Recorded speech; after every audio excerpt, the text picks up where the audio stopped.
Hi, welcome to Gattu's kitchen.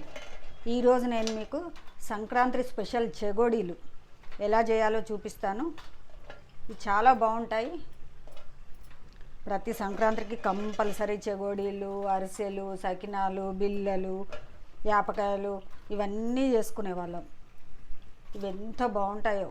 ఇవి ఎలా చేయాలో చూపిస్తాను, చూడండి. మరి ముందుగా ఒక వెడల్పాటి బేసన్ తీసుకొని ఒక 3 గ్లాసుల బియ్యం పిండి వేసుకోవాలి.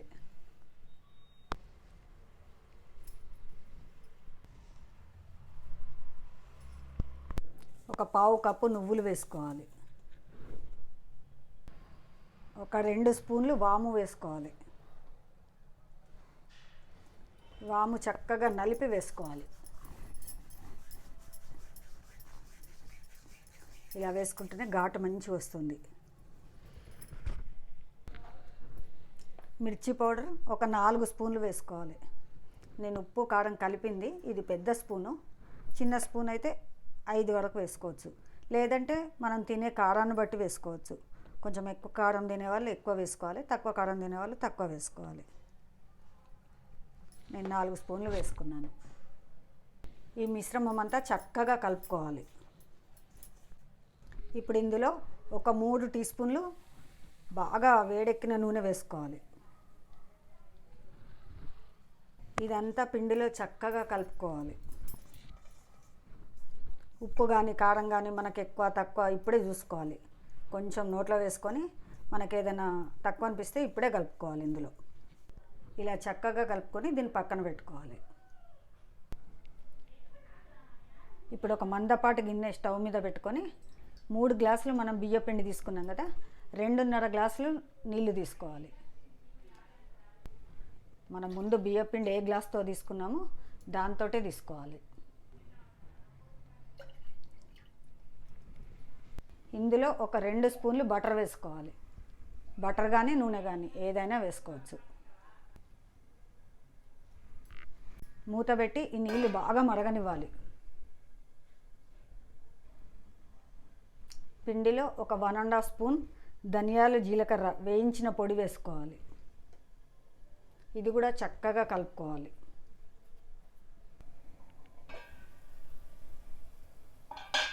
నీళ్ళు ఇలా చక్కగా మరుగుతున్నాయి కదా. ఇప్పుడు ఇందులో ఒక గుప్పెడు కరివేపాకు శుభ్రంగా కడిగి సన్నగా కట్ చేసుకోవాలి. ఆ తర్వాత మనం ముందుగా బియ్య పిండిలో ఉప్పు కారం అన్నీ వేసి చేసుకున్నాం కదా, ఈ మిశ్రమం అంతా ఇందులో వేయాలి. ఇది ఇలా కొంచెం హోల్స్ పెట్టుకొని కొంచెం ఉడకనివ్వాలి.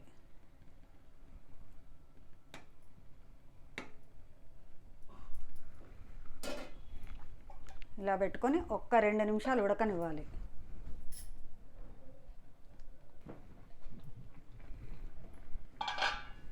ఇలా మధ్యలో హోల్స్ నుంచి అంతా ఉడకాలి. ఇలా ఉడికినప్పుడు ఒకసారి చక్కగా కలుపుకోవాలి. ఇలా చక్కగా కలిపి మూత పెట్టి ఇంకొక నిమిషం ఉడకనివ్వాలి. అప్పుడే చక్కగా ఉప్పితే చక్కగా వస్తాయి చెగోడీలు.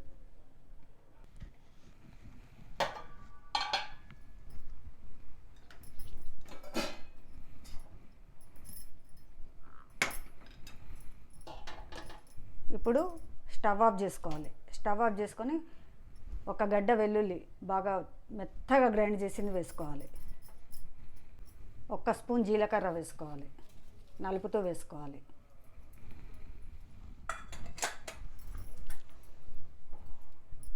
ఇది కూడా అంతా చక్కగా కలుపుకోవాలి.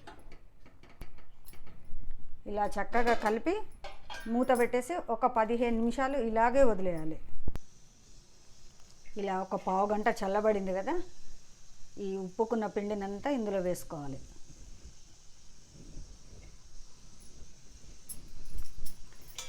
ఇది ఇలా ముట్టుకుంటే గోరువెచ్చగా ఉండాలి. దీన్ని చాలా గట్టిగా పిసుక్కుంటూ ముద్దలుగా చేసుకోవాలి. మనకు ముందు పోసుకున్న నీళ్ళే సరిపోతాయి. కావాలంటే కొంచెం చెయ్యి తడి చేసుకుంటూ ముద్దలు చేసుకోవాలి. ఎక్కువ నీళ్ళు పోస్తే మాత్రం ఇది బాగుండదు, గట్టిగా ఉండాలి. చెగోడీలు చేయడానికి రావు ఎక్కువ పిండి పోస్తే. చూడండి, ఇదే సరిపోయింది. ఇలా అవసరం ఉంటే కొంచెం చెయ్యి తడి చేసుకుంటూ పిసుక్కోండి. ఇలా మొత్తం పిండి చక్కగా బాగా పిసికి ముద్దలాగా చేసి మూత పెట్టేసి కొంచెం కొంచెం పిండి తీసుకొని మనం చెగోడీలు చేసుకోవాలి. మొత్తం పిండి ఇలా ముద్దలు చేసి పెట్టుకోవాలి. బాగా పిసుకొని ముద్దల్లాగా చేసి పెట్టుకోవాలి. ఇలా ఉప్పుకున్న పిండి ముద్దను చిన్న చిన్న ముద్దలుగా చేసుకోవాలి. దీన్ని ఇలా తాల్చుకోవాలి. ఈ ప్లేస్ తోటి తాల్చుకుంటే మనకు చక్కగా వస్తాయి.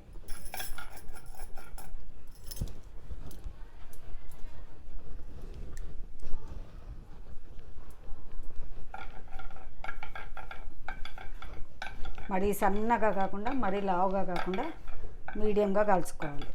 మీడియంగా తాల్చుకోవాలి. ఇలా తాల్చుకొని ఈ రెండు ఎడ్జెస్ కలుపుకోవాలి. ఇలా అన్నీ చేసి పెట్టుకోవాలి. మరీ ఎక్కువ చేసుకుంటే ఆరిపోతాయి కాబట్టి పైన ఒక క్లాత్ అయినా కప్పాలి. లేదంటే కొన్ని కొన్ని చేసుకొని మనం ఆయిల్లో వేడి చేసుకోవాలి. ఇలా ఒక వెడల్పాటి మూకుల్లో నూనె పోసేసి నూనె బాగా వేడెక్కనివ్వాలి. బాగా వేడెక్కిన నూనెలోనే ఈ చెగోడీలు మనం వేయించుకోవాలి. నూనె చక్కగా వేడెక్కిపోయింది. ఇవి ఒక్కొక్కటి ఇలా విడివిడిగా వేసుకోవాలి.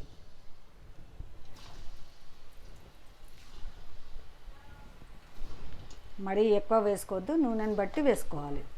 ఇప్పుడు ఈ పొంగంతా తగ్గే వరకు మనం దీన్ని కదిలించకూడదు. ఇలా కొంచెం వేయగానే మనం వీటిని ఇంకో పక్కకు జాగ్రత్తగా తిప్పుకోవాలి. ఇలా తిప్పుతూ వేయించుకోవాలి. దాదాపుగా 5-6 నిమిషాలు వేయించాలి.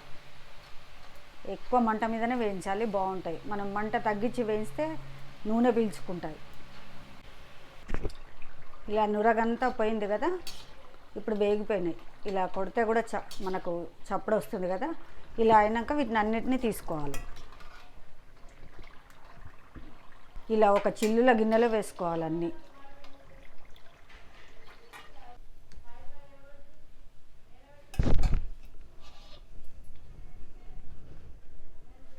ఇలా ఒక వాయి తర్వాత ఒక వాయి మళ్ళీ నూనె వేడెక్కనిచ్చి మళ్ళీ వేసుకోవాలి. ఇలా చెగోడీలన్నీ చేసుకోవాలి. మా చిన్నప్పుడైతే సంక్రాంతి పండగకి గల్లీ వాళ్ళు మొత్తం మంది ఒకరింట్లో ఒక్కొక్క రోజు చెగోడీలు, సకినాలు, మురుకులు, అరిసెలు, బిళ్ళలు అన్నీ ఒకరింట్లోనే అందరూ వచ్చి చేసేవాళ్ళు. ఒక్కొక్క రోజు ఒక్కొక్కరింట్లో వాళ్ళ ఇంట్లోనే భోజనాలు. అసలు సందడిగా ఉండేది. సంక్రాంతి పండగ అంటే ఎన్ని చేసుకునే వాళ్ళము. వాళ్ళ ఇంట్లో అయిన రోజు వీళ్ళు, వీళ్ళ ఇంట్లో అయిన రోజు వాళ్ళు, అలా అందరూ ఒకరింటికి ఒకరు వెళ్ళి అన్నీ ఒకటే రోజు అన్ని రకాలు చేసుకునేవాళ్ళు. ఇవి కూడా చక్కగా వేగినాక తీసుకుందాం. అలా మొత్తము అయిపోయే వరకు చేసుకోవాలి. చెగోడీలు మొత్తం ఇలా చక్కగా వేయించుకున్నాను. ఇదైతే చిన్నప్పుడు మా అమ్మ ఎలా చేస్తుందో అలాగే చేశాను నేను. సంక్రాంతి స్పెషల్ చెగోడీలు రెడీ. కరకరలాడుతూ చాలా బాగుంటాయి ఇవి. ఇలా మధ్యలో హోల్ కూడా రావాలి. ఇలా వస్తే చక్కగా కరకరలాడుతుంది. ఇవి పూర్తిగా చల్లబడినాక మనం ఒక డబ్బాలో వేసి పెట్టుకుంటే 15 రోజులైనా నిలువ ఉంటాయి. చాలా బాగుంటాయి. ఈ చెగోడీలు మీకు కనుక నచ్చినట్టయితే నా ఛానల్ని లైక్ చేయండి, షేర్ చేయండి, సబ్స్క్రైబ్ చేయండి.